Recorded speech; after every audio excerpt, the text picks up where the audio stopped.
Hello बच्चों, मैं पूजा चौधरी आज की कक्षा में आप सबका स्वागत करती हूँ। बच्चों, हम कक्षा 10 के सामाजिक विज्ञान विषय के अंतर्गत आज राजनीति विज्ञान की पुस्तक को प्रारंभ करने जा रहे हैं और हमारी पुस्तक का नाम है लोकतांत्रिक राजनीति भाग 2। बच्चों, यह पुस्तक जो है कक्षा 9 की पुस्तक लोकतांत्रिक राजनीति भाग 1 का ही अगला चरण है और इसके अंतर्गत हम लोकतांत्रिक राजनीति के बारे में और भी गहनता से चर्चा करेंगे। बच्चों, यह पुस्तक कुल 8 अध्यायों में विभाजित है और उसमें भी हम 4 इकाइयों को देखते हैं और इसी प्रकार से आज हम इस पुस्तक के पहले अध्याय को प्रारंभ करने जा रहे हैं जिसका नाम है सत्ता की साझेदारी। और इसका पहला भाग जो हम प्रारंभ करेंगे वह है लोकतंत्र और सत्ता की साझेदारी। तो शुरू करते हैं अध्याय 1 का भाग 1। बच्चों, यह पुस्तक राजनीति विज्ञान के बारे में है। राजनीति विज्ञान विषय क्या होता है? तो हम कहते हैं कि राजनीति विज्ञान विषय के अंतर्गत सरकार का अध्ययन किया जाता है और राज्य का अध्ययन किया जाता है, यानी राज्य और सरकार के क्रियाकलापों के इर्द गिर्द यह विषय घूमता है और इसी के बारे में हम इस पुस्तक में अध्ययन करने वाले हैं। और इसके अंतर्गत हम देखेंगे कि सत्ता की साझेदारी क्या होती है।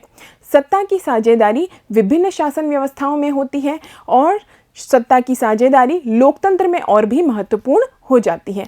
तो लोकतंत्र क्या होता है और सत्ता की साझेदारी कैसे की जाती है? तो हम कहेंगे सबसे पहले लोकतंत्र के बारे में जानने की कोशिश करते हैं। लोकतंत्र है, परिभाषा के रूप में हम अब्राहम लिंकन को कई बार पढ़ते हैं और उनकी इस परिभाषा को कई बार कोट भी करते हैं और वे कहते हैं कि लोकतंत्र जनता का जनता के लिए जनता के द्वारा किया गया शासन होता है।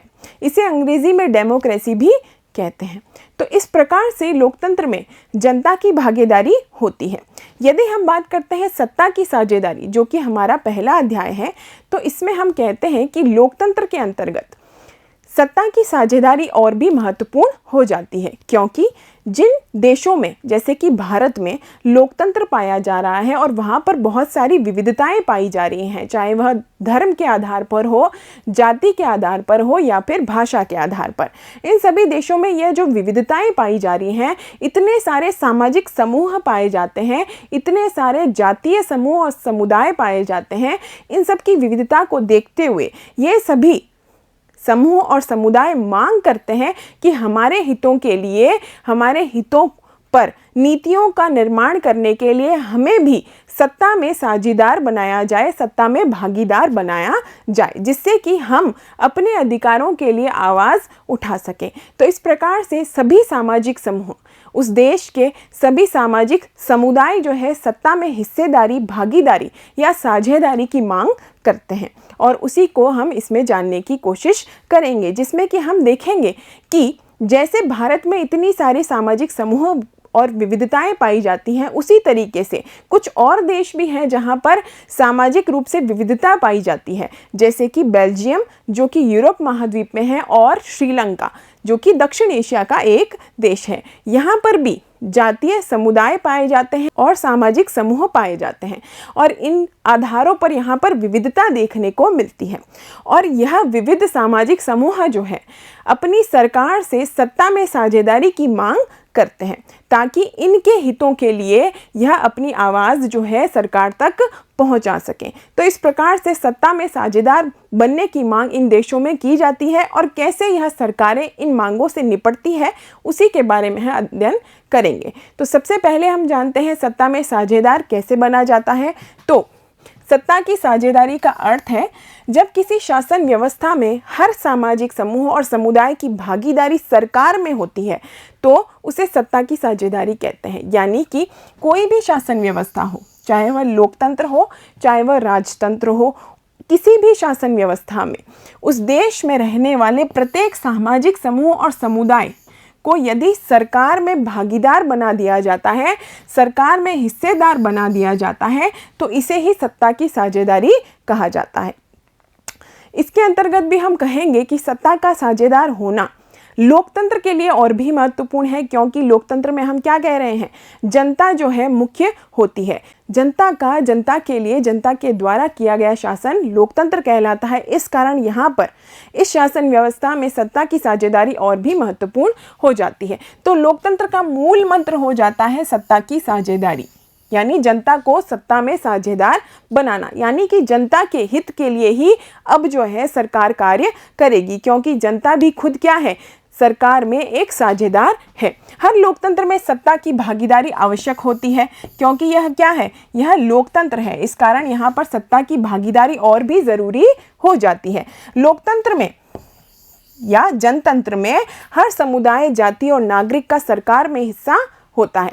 तो इस प्रकार से लोकतंत्र में जो किसी भी देश में अगर शासन व्यवस्था पाई जा रही है तो उस देश के हर समुदाय, हर जाति और प्रत्येक नागरिक का सरकार में हिस्सेदार होना अवश्यंभावी है।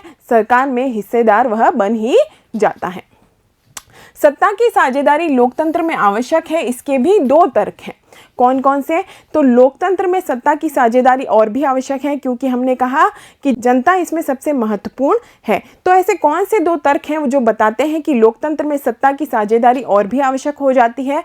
तो एक तर्क है युक्तिपरक तर्क, जो कि समझदारी का तर्क है, जिसमें कि लाभ और हानि के परिणाम देखे जाते हैं। और दूसरा तर्क है नैतिक तर्क, यानी नैतिकता के आधार पर लोकतंत्र में सत्ता की साझेदारी आवश्यक है। तो सबसे पहले हम युक्तिपरक तर्क की बात करते हैं और उसके बाद हम देखेंगे नैतिकता के आधार पर लोकतंत्र में सत्ता की साझेदारी क्यों आवश्यक है। युक्तिपरक तर्क में यदि हम कहें तो सत्ता का बंटवारा या सत्ता की साझेदारी होना अच्छी बात होती है, क्योंकि इससे उस देश के जो अलग अलग सामाजिक समूह हैं उनके बीच में किसी भी प्रकार का द्वेष नहीं होता, किसी भी प्रकार का टकराव आने वाले समय में नहीं उत्पन्न होगा। यदि उस देश में अलग अलग सामाजिक समूह हैं और सत्ता में साझेदारी उनकी नहीं है, तो आने वाले समय में कभी ना कभी एक ना एक पक्ष जो है सरकार से असंतुष्ट हो जाएगा। इस प्रकार से आने वाले समय में क्या हो सकता है, टकराव हो सकता है। लेकिन यदि लोकतंत्र है और वहाँ पर अलग अलग सामाजिक समूह हैं और उन सभी को सरकार में हिस्सेदार बना दिया गया है, सत्ता में साझेदारी दे दी गई है, तो आने वाले समय में किसी भी प्रकार का टकराव नहीं हो सकता। टकराव आने की संभावनाएं खत्म हो जाती हैं। तो इस प्रकार से पहला युक्तिपरक तर्क यह था। दूसरा है सत्ता में हिस्सेदारी से उस देश की राजनीतिक व्यवस्था में स्थायित्व बना रहता है, क्योंकि किसी भी देश में अलग अलग प्रकार के सामाजिक समूह, समुदाय और जातीय समूह रहते हैं और उन सभी की अपनी मांगें होती हैं, उन सभी के अपने हित होते हैं, और यदि उन्हें सत्ता में हिस्सेदारी नहीं दी जाती है तो वह सरकार से आने वाले समय में असंतुष्ट होंगे और संघर्ष करेंगे और विरोध भी करेंगे। इससे सरकार गिर भी सकती है और सरकार आने वाले समय में अस्थायी भी हो सकती है। तो राजनीतिक व्यवस्था क्या हो जाएगी, उसका स्थायित्व खत्म हो जाएगा। तो यदि सरकार ऐसे सामाजिक समूह जो कि विविधता रखते हैं उन्हें सत्ता में साझेदार बनाती है, तो आने वाले समय में राजनीतिक व्यवस्था में स्थायित्व बना रहेगा, यानी राजनीतिक व्यवस्था ऐसे ही चलती रहेगी, शांतिपूर्ण तरीके से आगे बढ़ती रहेगी। इस कारण लोकतंत्र में क्या आवश्यक हो जाता है, सत्ता में साझेदारी आवश्यक हो जाती है। तो यह हमने जाना कि युक्तिपरक तर्क के आधार पर लोकतंत्र में सत्ता की साझेदारी क्यों आवश्यक है, यानी कि उस देश के सभी पक्षों को संतुष्ट रखना और राजनीतिक व्यवस्था को बनाए रखना, उसे ऐसे ही चलायमान रखना। इस कारण जो है किसी भी देश में लोकतंत्र है तो वहाँ पर सत्ता की साझेदारी आवश्यक हो जाती है। इसी तरीके से हम देखते हैं कि नैतिकता के आधार पर लोकतंत्र में सत्ता की साझेदारी क्यों आवश्यक है। तो हम कहेंगे सत्ता की साझेदारी लोकतंत्र की आत्मा कहलाती है, और यदि आत्मा ही नहीं होगी तो वह जीवन भी समाप्त हो जाएगा। तो इस कारण लोकतंत्र में आत्मा होना जरूरी है और लोकतंत्र की आत्मा है सत्ता की साझेदारी। इस कारण लोकतंत्र में सत्ता की साझेदारी का होना आवश्यक हो जाता है। इसी तरीके से लोगों की भागीदारी आवश्यक है ताकि लोग सरकार व शासन से जुड़ाव महसूस कर सकें, सरकार व शासन से संपर्क स्थापित कर सकें। तो इस प्रकार से जो भी देश के सामाजिक समूह हैं, समुदाय हैं, वह सभी यदि सत्ता में साझेदार होंगे तो वह जुड़ाव महसूस करेंगे सरकार से, वह जुड़ाव महसूस करेंगे शासन से। तो इस कारण भी नैतिकता के आधार पर किसी भी लोकतंत्र में क्या होना आवश्यक है? सत्ता में साझेदारी होना आवश्यक है। तीसरा जो नैतिकता के आधार पर तर्क है वह है किसी भी देश के नागरिक का अधिकार है कि उससे सलाह ली जाए कि शासन को कैसे चलाना है। यानी कि किसी भी शासन व्यवस्था में उस देश में रहने वाले नागरिक को यह पूछा जाना चाहिए कि शासन को चलाना कैसे है। और यह कब संभव हो सकता है? तो यह संभव तभी हो सकता है जब उस नागरिक से सलाह ली जाए कि शासन प्रशासन कैसा हो। और सलाह तभी ली जा सकती है जब वह नागरिक जो है सत्ता में साझेदार है। तो इस प्रकार से हमने युक्तिपरक तर्क से भी देखा कि सत्ता में साझेदारी आवश्यक है, और नैतिक तर्क के आधार पर भी यह देखा कि सत्ता में साझेदारी आवश्यक हो जाती है। अब हम देखते हैं सत्ता की साझेदारी से और कौन से लाभ हो सकते हैं। तो समाज में सौहार्द और शांति की स्थापना यदि करनी है तो उसके लिए सत्ता की साझेदारी आवश्यक है, क्योंकि हम कहते हैं कि किसी भी देश में अलग अलग सामाजिक समूह पाए जाते हैं, उनकी अपनी विशेषताएं होती हैं, उनकी अपनी संस्कृति होती है, जीवन शैली होती है, और इस कारण उनके अलग जो हित भी होते हैं। तो इस कारण किसी भी देश में जो अलग अलग सामाजिक समूह पाए जा रहे हैं, अलग अलग समुदाय पाए जा रहे हैं, वह चाहेंगे कि उनके हितों के लिए सरकार उन पर ध्यान दे और ऐसी नीतियों का निर्माण करे।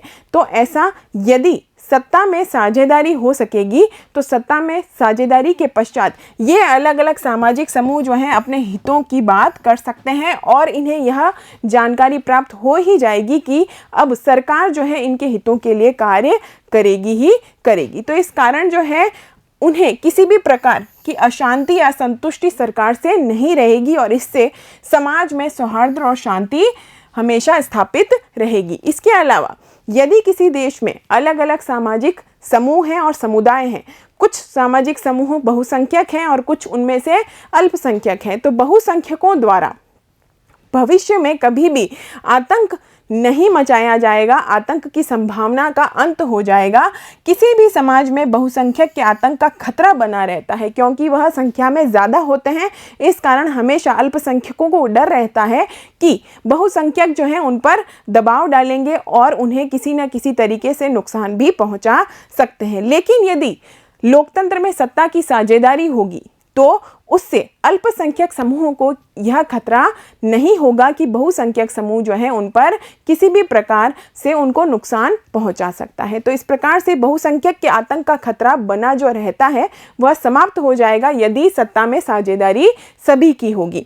यह आतंक न केवल अल्पसंख्यक समूहों को तबाह करता है बल्कि बहुसंख्यक समूह को भी तबाह करता है। यदि सत्ता में साझेदारी दी जाएगी तो बहुसंख्यकों के आतंक से भविष्य में बचा जा सकता है। यानी कि बहुसंख्यक लोग जो हैं समाज में किसी भी प्रकार का द्वेष नहीं फैला पाएंगे, समाज में किसी भी प्रकार से अशांति नहीं फैला पाएंगे, क्योंकि उन्हें भी यह मालूम होगा कि सत्ता में साझेदार सभी सामाजिक समूह और समुदाय हैं। इस प्रकार से किसी को भी विशेषाधिकार नहीं है और किसी को भी कम अधिकार नहीं है, सभी को समान अधिकार दिए जाएंगे। नागरिकों की आवाज़ लोकतंत्र की नींव होती है, इसलिए यदि लोकतंत्र की आत्मा का सम्मान बनाए रखना है तो सत्ता में सभी की भागीदारी होनी चाहिए। यानी कि सत्ता की भागीदारी होगी तभी नागरिक जो हैं अपनी आवाज़ को आगे पहुंचा पाएंगे और अपने हितों के लिए आवाज़ उठा पाएंगे, और वही क्या है, लोकतंत्र की नींव है। यानी नागरिकों की आवाज़ ही लोकतंत्र की नींव होती है, और यदि सत्ता की साझेदारी होगी तो नागरिकों की आवाज़ को दबाया भी नहीं जा सकेगा, और इस प्रकार से लोकतंत्र हमेशा जीवित रहेगा। विश्व में यदि हम देखें तो लोकतांत्रिक शासन व्यवस्था जो है कई देशों में देखने को मिलती है। जैसे कि हमारे भारत में भी लोकतंत्रात्मक शासन व्यवस्था है, और ऐसी ही शासन व्यवस्था विश्व के बहुत सारे देशों में देखने को मिलती है। और साथ ही साथ एक और विशेषता भी देखने को मिलती है कि जैसे भारत में जातीय आधार पर, धार्मिक आधार पर या भाषाई आधार पर इतनी सारी विविधताएं हैं, ऐसी ही विविधताएं उन लोकतंत्रात्मक देशों में भी देखने को मिलती हैं। तो हम कहेंगे विश्व के कई देशों में लोकतंत्रात्मक शासन व्यवस्था है। इन सभी देशों में कई प्रकार की विविधताएं भी देखने को मिलती हैं। इन लोकतांत्रिक शासन व्यवस्था वाले देशों में सामाजिक समूह व जातीय समूहों की विविधता भी पाई जाती है। कई प्रकार के सामाजिक समूह इन देशों में पाए जाते हैं, कई प्रकार के जातीय समूह भी इन देशों में पाए जाते हैं। ये सामाजिक समूह शासन में अपनी भागीदारी अथवा हिस्सेदारी की मांग करते हैं। वे चाहते हैं कि हमारी सामाजिक विशेषताएं अलग हैं, हमारी जीवन शैली अलग है, हमारी सभी प्रकार की संस्कृति के तरीके जो हैं अलग हैं। इस कारण हमें क्या दिया जाए, हमें भी शासन में भागीदार बनाया जाए, हिस्सेदारी दी जाए। और इसकी मांग वे करते हैं ताकि वह सामाजिक समूह जो हैं अपने हितों के लिए भी नीतियों का निर्माण सरकार से करवा सकें, चाहे वह समूह उस देश में अल्पसंख्यक हो या बहुसंख्यक। यानी कि प्रत्येक देश में जो सामाजिक समूह अलग अलग प्रकार के पाए जा रहे हैं, वह सदैव सरकार से मांग करेंगे कि उन्हें भी सत्ता में साझेदार बनाया जाए, ताकि उनके हित से जुड़ी हुई कोई भी नीति हो तो वह सरकार को बोल सकें कि हमारे हित के लिए इस प्रकार की नीतियों का निर्माण किया जाए। तो इस प्रकार से प्रत्येक सामाजिक समूह इन देशों में लोकतंत्र होने के कारण सरकार से सत्ता में साझेदारी की मांग करता है। अब यह निर्भर करता है कि वह देश इन मांगों से कैसे निपटता है। सत्ता में भागीदारी की ऐसी ही मांग की जाती है दो देशों में, जिसमें कि हम बात कर सकते हैं यूरोप महाद्वीप के बेल्जियम देश में और दक्षिण एशिया के एक प्रमुख देश श्रीलंका के अंदर। तो इस प्रकार से इन दोनों देशों में सत्ता की साझेदारी की मांग की जाती है, क्योंकि इन देशों में भारत की तरह अलग अलग प्रकार के सामाजिक समूह पाए जाते हैं, जातीय समूह पाए जाते हैं। और इस कारण उन लोगों ने वहाँ पर सरकार में बैठे लोगों से सत्ता में साझेदारी की मांग की। तो सत्ता में भागीदारी की ऐसी ही मांग बेल्जियम और श्रीलंका देश में भी की गई, जहां अलग अलग सामाजिक समूहों के लोग निवास करते हैं।